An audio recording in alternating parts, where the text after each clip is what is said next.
Hello everyone, today is April 6, 2024 at ngayon ay day 3 ng MIAS Manila International Auto Show at pupunta muna tayo sa SMX para sa unang venue at ang second venue is yung World Trade Center at mamaya pupunta tayo sa Green Hills para sa mga update sa mga Android, iPhone at mga gaming console sa biyahe ko.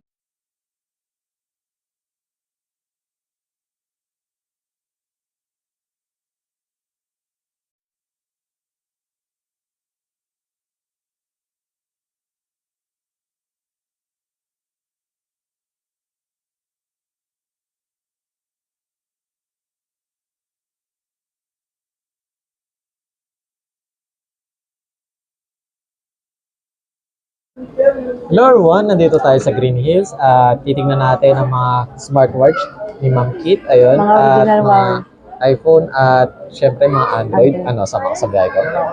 Then, Ma'am Kit, ayun, ano po pala yung mga available yung mga smartwatch, Ma'am? Ito po sir, ito po yung mga mura natin na original na mga smartwatch na Huawei. Ito po, katulad nito. Itong gamit ko po. Ang kulay po nito black, tsaka gray. Ayan, meron din yatang blue. Po yan. Yan yung mga kulay. Then, Ma'am, sa ganito, Ma'am, sa Huawei na Ito 6, po. sa 6, Ma'am, magkano po? Ito po, open box lang po ito, guys. Mga open box lang. Ito po bigay ko po lang ng kahit sa 1.5 po. 1.5. Opo. Itong band 6. Itong band 7, dahil medyo malaki yung screen, bigay ko po ng 1.7. 1.7. Opo. Yan po yung mga original po na Huawei watch na mga branded po. Mga original po. Then, Ma'am, sa ganito, Ma'am, sa mga Huawei 6 tsaka 7, Ma'am, is ano po pala yung usual kasama po sa Ma'am? Ang Package? kasama po nito yung lang po, USB. Ito po yun. Ito po yun. Sample. Ito po yung kasama niya. Ayan po. Yung USB lang po. Pwede naman nila gamitan ng kahit anong adapter ng iba, ng mga Android. Ito po yun. Ito po yung kulay niyan. Kulay black. Ayan po. Tsaka itong USB po. Ayan. Kaya sa mga naghahanap po ng mga mura na original na smartwatch po, ayan. Meron tayo po sa Huawei. Huawei Band 6. Ito po, Huawei Band 6 po. Ito po yung 1.5. Ayan po. Ito po yung 1.5, Huawei Band 6. Ito kasi yung Huawei Band 7, medyo malaki yung screen niya ng konti. Ito naman po, 1.7. 1.7 na lang po.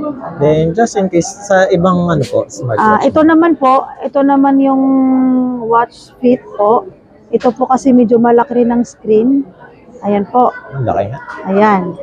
Ito po, mas malaki po ito kung ikumpara mo po dito sa band 6 saka 7. Ito po medyo malaki. Ito naman po 3,000. Mga brand new open box lang po to Hindi po ito nagamit kundi for demo lang. Ayan, open box lang talaga. Yan po may plastic pa. Ayan. 3,000 lang po. Ang okay lang pagtabihin po yung para sige. makita yung Sige, actual sige. size nila. Ayan, pakita natin yung mga size.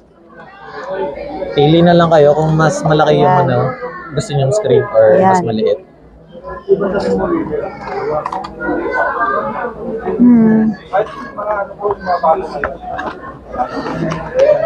Ayan po.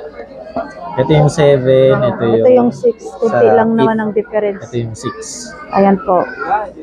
6 ang Saka sa kanan. strap, ito kasi medyo maliit. Ito malapat. Ayan po guys. Then, Yan, ma'am, sa mga- GT, ma'am, na 3. Ito naman po sa mga malalaki natin. Ito naman yung GT3. Ito naman po. Ito po guys. Ito po yung Huawei Watch GT3. Yung malaki po. Ito po guys.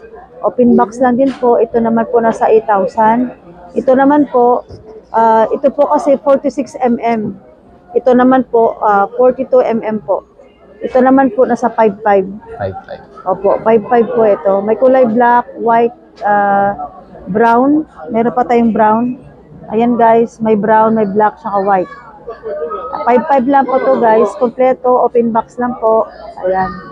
Then, Ma'am Kit, ayun, ano po pala yung warranty nyo para sa mga, ano, Ito naman po, nagbibigay po ako ng warranty na 1 week in case po may problema po, pwede po ibalik, pwede palitan po ng item po. Huwag lang mabasa o mabasag. Pag may factory defect na. Then, sa mga mode of payment po, ma'am, ano po yung ina-accept? Sa mga mode of payment po, pwede tayong GCash, credit card, saka money transfer po. Then, once again, nasa Whitewad sila. Ayun. As of April yan, guys. Ayun. Hello everyone, ayun, nandito ulit tayo sa Green Hills para sa price update sa mga